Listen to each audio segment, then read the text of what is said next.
Hello, I'm Alistair McIntyre of Electric Scotland. This video is really about web marketing.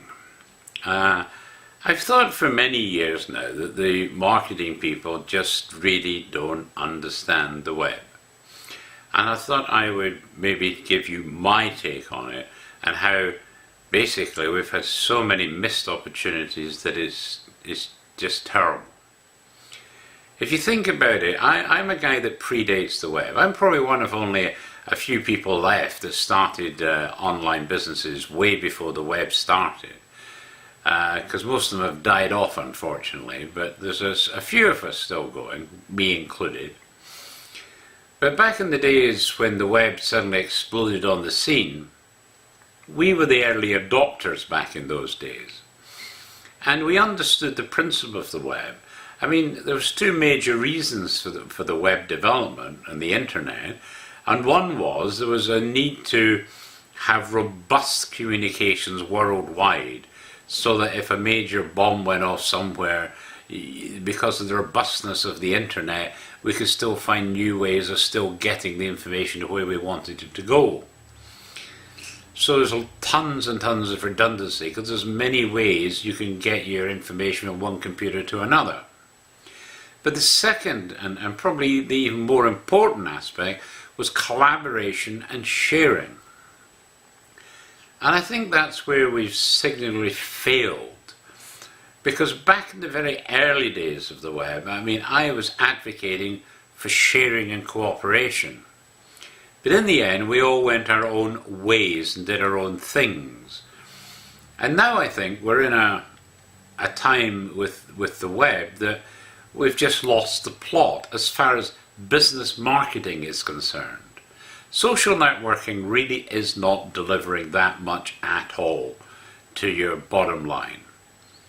But I think if you changed and were more strategic in what you did and pooled your money in a better fashion, you would achieve so much more. I mean, I'll give you a few examples as I go through it. But for example, my site is not a small site. It gets, I think in 2013, Google reported we got 1.65 million unique visitors that year.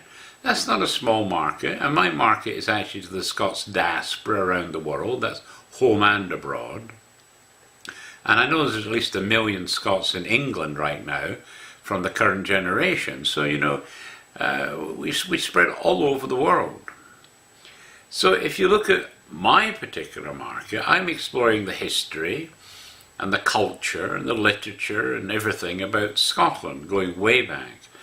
I'm also following that Scots diaspora, like who were they, where did they go in the world, what did they achieve in the world. And so you've got a situation, because I've been going for 18 years now for the site, and in that 18 years, so many people have told me that it was my site that made them decide to go to someplace for a holiday. So you would think the travel industry would be interested in working with me, but in fact they're not. And that's because they're stupid. It's not because they're clever, it's because they're stupid. Because I am the kind of site that develops interest and desire to go on a specific holiday to a specific country. But they can't see it. Stupid. I'm sorry, really are. I think it's time the CEOs and the big bosses in the big corporates start to really ask, what is our web strategy and what is it delivering? Because I don't believe it's delivering that much for them. Now, I want you to look at another scenario. If you want to go to a huge website, say Google or anyone, I mean these really big websites, one, most of them won't take advertising from you. I mean, IBM doesn't want to take your adverts, ICL doesn't want to take your adverts, Apple doesn't want to take your advert. They're only interested in their own companies. And so these giant websites are not interested in advertising at all. Nor on the whole are university sites or other educational sites. There's a whole ton of really big websites out there which are not the least bit interested in taking advertising. So you're now left with trying to get to other websites that will take advertising, and quite often that's through ad networks. But these ad networks will only deliver you an advert on certain pages. I mean, like I've got 100,000 web pages on my site. So how can you be on all my pages? Frankly, it's impossible. Not through an ad network. You're not going to get on all of them by any manner of means. Even a tiny fraction of them you'd be hard to get onto. So you're struggling at getting the word out about your company. Now let's take an example that I wanted to cite. And I did this specifically because I did some research specifically on this company. I looked at Transat. Now I have to say Transat isn't actually a company that just trips off the tip of your tongue. I still think they have a challenge on getting themselves to be a worldwide brand, but that doesn't actually matter. What it matters is that they get more business. And if you think about it, I was actually looking at the tourism trade in Canada, because I live in Canada right now, and I have to say, I always thought Canada was a great place to have a holiday, and that's one of the reasons I moved from Scotland and settled in Canada, was I was just gobsmacked with all that I could do in Canada, and the huge range of things that I could do.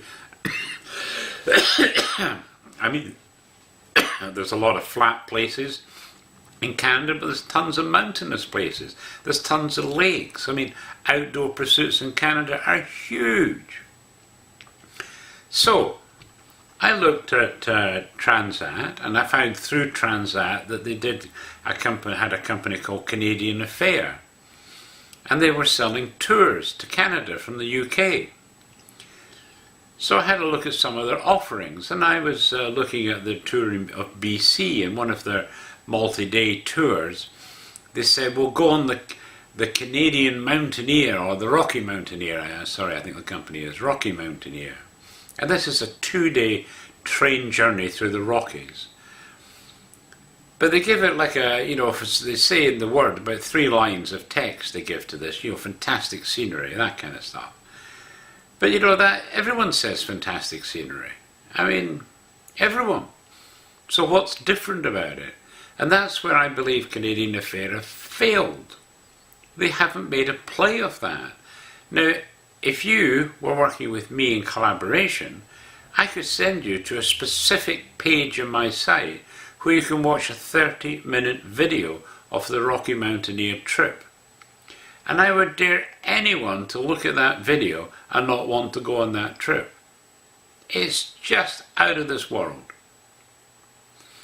And so that to me is a failure, because the old sales adage, I've used it all my life. Because I mean, for many, many years I was a top salesman in a variety of different companies, food, drink and tobacco industry, the service industry, insurance and banking and so forth.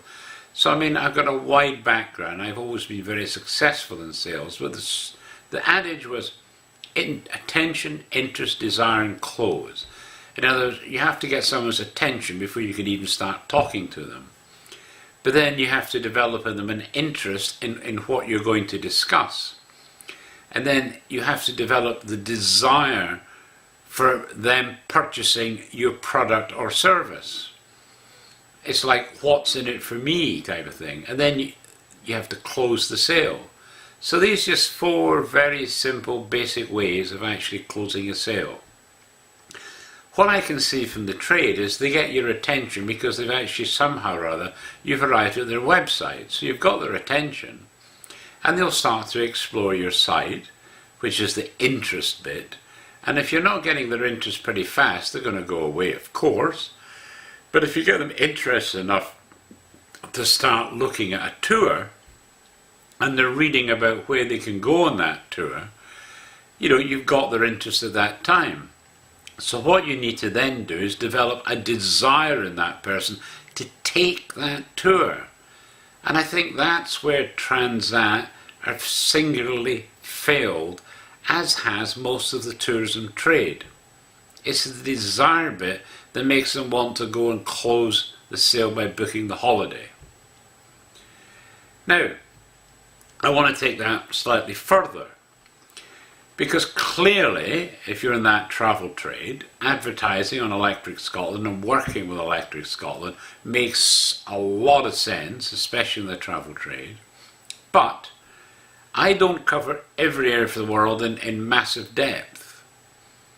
But if you were to look for like-minded sites like mine, and I will say there are not that many like mine in the world, but if you work with like-minded sites, you might find maybe you can find possibly 20 websites that really do have a big synergy with what you're trying to sell.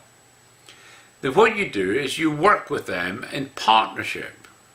So yes, you advertise with them, but you also look at embedding your content.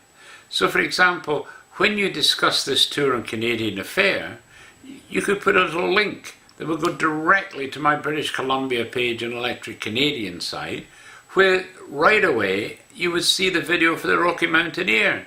You click it and wow. But when you finish watching it, you click back and then you say, wait a minute, it says it goes to Jasper. Oh, here's a video in Jasper. You click the video in Jasper and think, wow, this is getting better all the time. We've got to go on this trip. How do we go there? And then what they do and what we do, because we're working in partnership, is I can put a link from there directly to a page where they can book that trip on Transat or with Canadian Affair. Synergy. And as I say, if you work with a group of people, you're going to be regularly communicating with millions of people around the world and in your particular target areas. And then what you do is say, because obviously it's in your interest for these partnered websites to do even better. So you can be saying, well guys, what can we do that would help you do even better? And it might be we come up with a couple of ideas that would actually help all of us, all the partner companies, and you might have said, okay, we'll get our programmers to knock this up. And they would let you all have that facility for free to put on the websites. Because if it's going to get you more visitors, then that's more visitors that are going to come to your company at the end of the day. So it's real collaboration, sharing. And if we all complement each other, we don't compete, we complement each other. Why wouldn't we all, 20 in the partnership, all put links to each other? So we've got our own very powerful network with terrific content and terrific information that we can give to people interested in going on a holiday. But it's not just the travel trade, it's the businesses. I mean, I am gobsmacked and amazed. For example, I've been working for, well, as I say, 18 years now on the site. And you know, maybe 3 Scottish companies, businesses, have ever sent a profiling of their business to my website. That to me is astonishing. I've always said, any Scottish business is welcome to send a profile article of their business to me. I will put it up on my site for free. It won't cost you anything other than the effort to put that together. Now, I can't believe that any business, no matter how they're big or small, hasn't got a presentation pack because they use that to sell to prospective customers. I mean, if you're going to a prospective customer, you need to give them background on your company.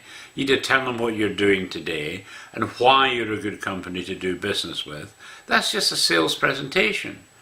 And you mean you're not making sales presentations in your company? Is that why you're having problems? Because you can't make a sales presentation? It's ridiculous. If you haven't got a sales presentation for new customers, then, you know, you're on a hiding to nothing. And yet none of these Scottish businesses are able to give me that presentation to put up on my website for free. I mean, it's astonishing. I talked to the Scottish Chamber of Commerce. Or should I say, I tried to talk to the Scottish Chamber of Commerce, and after promising that they would get back to me, they never ever did. They're a bunch of liars. I once got an email in from one of them to say it's not our job to promote Scottish companies. I must confess my answer is, well, why do you exist? All they exist to do is sell you consultancy and get you grants where you'll get 55% grants, so it will save you some money. That's all they do. Useless. Totally useless. And all the other big so-called business organisations in Scotland are equally pathetic. Remember, the web was the whole idea was sharing and collaboration to get an end result. We're not sharing and we're not collaborating. Everyone's doing their own thing, which is a massive failure in understanding the power of the web. And that's really why, as I say, I wanted to make this video. Because I say, even someone like Procter & Gamble that's got millions in their budgets, they can't see how to use the web properly. But Procter & Gamble could take seriously good websites and they could help them by getting content for them. I mean, for example, there's a 23-volume publication I would absolutely love to put up on my website, but I physically just don't have the time to do that. That's just too much work for me because I'm a one-man operation. But they could come along and say, we'll do it for you, Alistair. We can easily get that OCR in for you, no problem at all.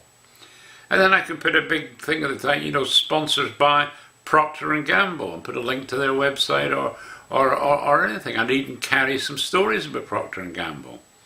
I mean, they must do a lot of charity work, so they could be getting regular articles, and I'm quite sure if people knew Procter & Gamble sponsored my website, they'd be perfectly happy to read stories about what Procter & Gamble's getting up to in the world. But that doesn't happen, hasn't happened, and it should happen. So no matter how big the company or what avenue of business you're in, again, cooperation with good websites, you can get far more exposure and far better results by targeting well-chosen websites. But as I say, no one's doing it. I think someone has to. I mean, a billionaire once talked to me, and he was questioning whether marketing people were worth the while. He actually said at the lower level, someone to get a brochure out or something like that, they're fine.